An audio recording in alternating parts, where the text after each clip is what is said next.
싱가포르 드림교회 장년부 주일학교 소율이 문답에 오신 여러분들 환영합니다. 오늘은 소율이 문답 두 번째 본 강의에 앞서서 예습 시간을 갖도록 하겠습니다. 우리 지난 1월 달에 소율이 문답 전체 개요와 그 역사적 배경을 살펴보았는데요. 올해와 내년에 걸쳐서 저희가 소율이 문답을 살펴보는 이유와 목적이 있습니다. 그것은 우리가 지금 이 땅에서 살아가고 있는 우리의 삶과 하나님을 예배하고 섬기는 신앙생활을 바르게 이해하고 올바른 신앙생활을 하기 위한 목적이죠. 그래서 지난달에는 그런 것들을 위한 전제들을 살펴보았습니다. 소율이 문답 첫 번째부터 세 번째 질문은 삶과 신앙생활을 이해하기 위한 전제들에 관한 내용인데, 그에 대해서 지난달은 우리가 첫 번째 질문을 통해서 좀 자세하게 살펴보았습니다. 첫 번째 질문에서 이야기하고 있는 내용은 정답이 있는 인생이 존재한다라고 하는 것입니다. 정답이라고 하는 것, 우리는 진리라고 말할 수 있는데요. 틀린 것, 옳고 그른 것과 다른 것, 다양하고 조화로운 것은 서로 존재하고 또 구분되어야 합니다. 진리가 존재한다고 해서 모든 것이 다 획일적으로 같아야 하는 것은 아닙니다. 진리 안에는 다른 것도 존재합니다. 다양성과 조화가 있는데요. 우리가 하나님의 피조물로 지어졌다 해서 모두가 똑같은 모양으로 똑같은 방식으로 살아가는 것은 아니죠. 세상 만물에 하나님께서 다양하게 지으셨습니다. 동물, 식물, 천지 만물, 그 가운데 사람도 지으셨죠. 자연 만물을 바라보면 하나님의 이 다양성, 조화로움에 대해서 우리가 알 수 있습니다. 그러나 모든 것이 다양하기만 한 것은 아닙니다. 그 가운데 옳고 그름, 즉 틀린 것, 진리가 존재한다라고 하는 거죠. 이 내용을 우리가 지난달에 살펴보았는데, 이것을 알 수 있는 것은 우리의 존재입니다. 모든 존재는 의미와 목적, 즉 기준점을 갖는다라고 할 수 있는데요. 요한계시록 4장 11절 말씀은 이렇게 말씀합니다.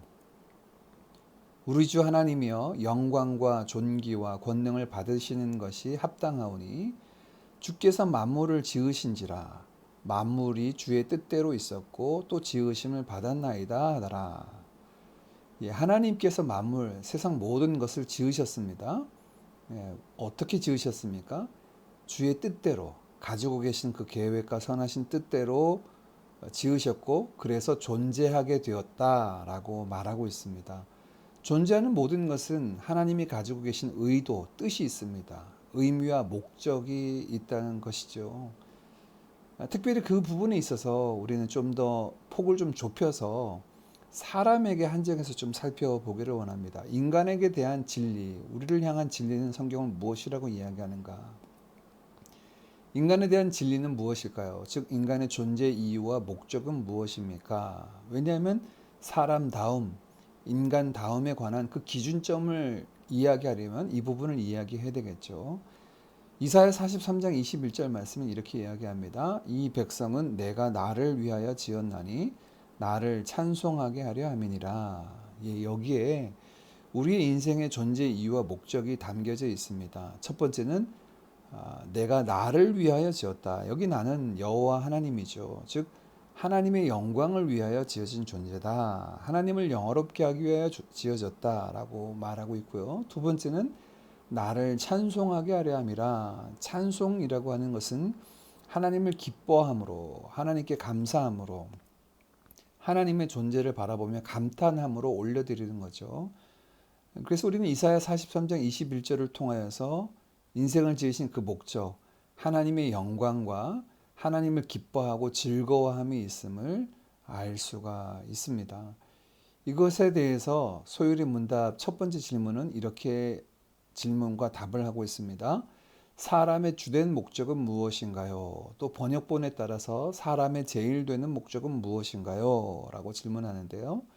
거기에 대한 답은 사람의 주된 목적은 하나님을 영화롭게 하는 것과 영원토록 그분을 즐거워하는 것입니다. 우리가 앞서 살펴봤습니다. 그리고 지난달 나누었던 그 강의 내용 다시 한번 여러분 상기하시면서 이것은 주된 목적이다 라고 하는 것. 하나님을 영화롭게 하는 것, 또 하나님을 즐거워하는 것. 이 두 가지 목적만 우리 인생에 존재하는 것이 아니라 인생을 살아가면서 여러 가지 장단기적인 목적이 있죠. 가정을 이루고 아이들을 양육하고 직장에서 맡겨진 사역을 감당하고 또 그 일들 가운데 바로 해야 할 일들과 오랫동안 기다리면서 이뤄갈 일들, 여러 가지 목적 존재합니다. 그러나 그 목적을 거슬러 올라가면 가장 종국적이고 최종적인 목적은 이 두 가지에 있다라고 하는 것을 우리가 지난달에 살펴보았죠. 이달에 살펴볼 내용은 그 전제둥의 두 번째와 세 번째 질문입니다. 두 번째 질문을 먼저 예습해 보도록 하겠습니다. 두 번째 질문 같이 한번 읽어볼까요? 같이 읽습니다. 시작.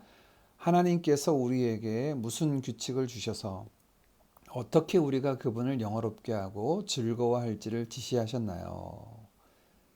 그렇다면 첫 번째 질문에 이어서 하나님을 어떻게 영화롭게 하고 즐거워할지 하나님이 주신 규칙은 무엇인가? 라는 거죠. 여기에 대한 답도 한번 같이 읽어볼까요? 답입니다. 하나님의 말씀, 곧 구약과 신약 성경에 담겨 있는 말씀이 어떻게 우리가 그분을 영화롭게 하고 즐거워할지를 지시하시는 유일한 규칙입니다. 라고 되어 있어요. 이런 내용은 사실 성경을 기반으로 해서 우리 믿음의 선배들이 이렇게 정리해 놓은 거죠.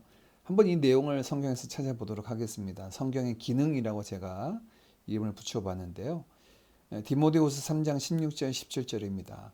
모든 성경은 하나님의 감동으로 된 것으로 교훈과 책망과 바르게 함과 의로 교육하기에 유익하니 이는 하나님의 사람으로 온전하게 하며 모든 선한 일을 행할 능력을 갖추게 하려 함이라.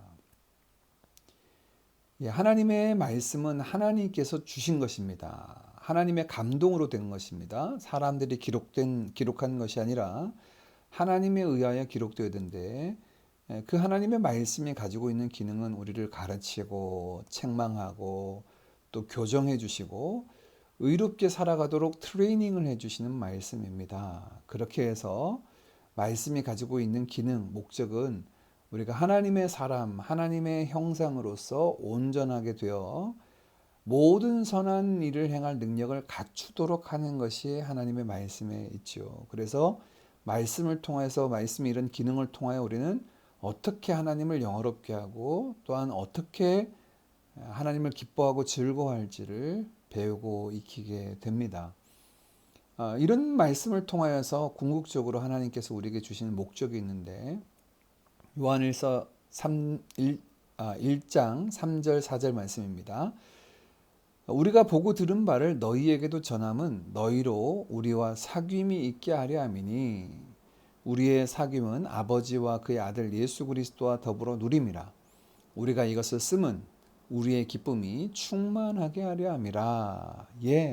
하나님의 말씀이 우리에게 전달되는 이유는 하나님과 사귀기 위해서 아버지 하나님과 그의 아들 예수 그리스도와 더불어 우리의 사귐이 진행되는데 이것을 통하여 우리의 기쁨이 충만하게 하도록 성경을 우리에게 주신 이유와 목적, 우리가 어떻게 하나님과의 사귐을 통하여 그를 기뻐하고 즐거워할 수 있는가, 이것을 성경이 담고 있고 우리에게 전해주고 있다라는 거죠. 한번 나눈 내용들을 여러분 깊이 있게 묵상해 보시길 바랍니다. 이 세 번째 질문은 그렇다면 성경이 어떤 내용을 담고 있는가 하는 내용인데요. 우리 세 번째 질문도 같이 한번 읽어볼까요? 같이 읽습니다. 시작. 성경이 주로 가르치는 것은 무엇인가요? 성경이 주로 가르치는 것은 무엇인가? 그렇다면 성경은 무엇을 얘기하고 있는가? 우리 답도 같이 읽어보겠습니다. 성경이 주로 가르치는 것은 사람이 하나님에 관하여 무엇을 믿어야 하는지와 하나님께서 사람에게 어떤 의무를 요구하시는가입니다. 성경의 내용이 두 가지인데요. 믿어야 할 것과 행해야 할 것 두 가지다라고 말씀하고 있죠. 그래서 올해는 믿어야 할 것을 중심으로 나누고 내년에는 행해야 할 것을 중심으로 나눈다. 우리 지난주에 살펴보았습니다. 먼저 믿어야 할 것에 관한 내용들을 성경에서 살펴볼까요? 히브리서 11장 6절 중요한 구절이니 함께 같이 읽겠습니다. 시작. 믿음이 없이는 하나님을 기쁘시게 하지 못하나니 하나님께 나아가는 자는 반드시 그가 계신 것과 또한 그가 자기를 찾는 자들에게 상 주시는 이심을 믿어야 할지니라. 예, 하나님에 대해서 믿어야 하는 것, 반드시 하나님께 나아가는 것, 하나님을 영화롭게 하고 그분을 기쁘시게 하기 위해서 우리에게 믿음이 있어야 되는데 어떤 믿음인가? 하나님께 나아가는 자는 첫 번째, 반드시 그가 계신 것과 하나님의 존재 또는 더불어서 하나님이 가지고 계신 그 성품에 관한 믿음이 있어야 됩니다.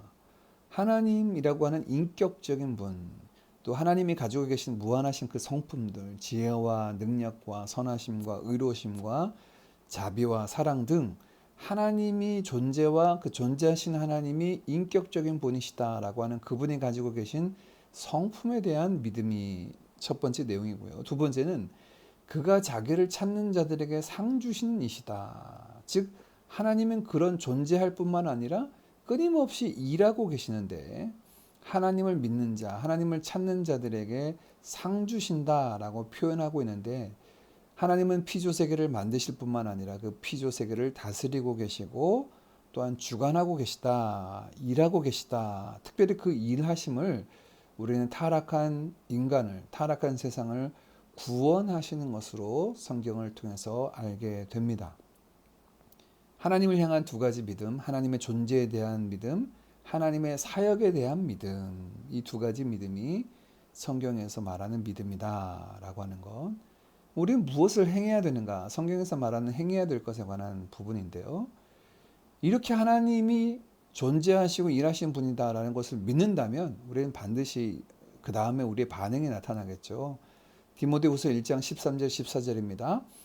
너는 그리스도 예수 안에 있는 믿음과 사랑으로서 내게 들은 바 바른 말을 본받아 지키고 우리 안에 거하시는 성령으로 말미암아 내게 부탁한 아름다운 것을 지키라. 본받아 지키고 지키라 라고 이렇게 지킬 것에 관한 말씀을 들려줍니다. 믿음과 사랑으로서 그리스도 안에 거하는 믿음과 사랑으로서 성령으로 말미암아 아름다운 것을 지켜나가는 삶. 성경에서 그래서 우리에게 명하시는 이 아름다운 삶이 있죠. 대표적으로는 우리가 한 단어로 이야기한다면 사랑이라고 말할 수가 있는데요. 이런 부분에 대해서 행해야 될 것을 성경은 우리에게 명령하고 있습니다. 자, 이것이 세 번째 질문에서 담고 있는 내용인데요. 우리 다음 주에는 이 두 번째와 세 번째 질문을 좀 더 자세하게 살펴보도록 하겠습니다. 한 주간 두 번째 질문과 세 번째 질문을 함께 나눈 말씀을 근거로 해서 좀 자세하게 살펴보는 시간 되시기를 바랍니다. 다음 주에 뵙도록 하겠습니다.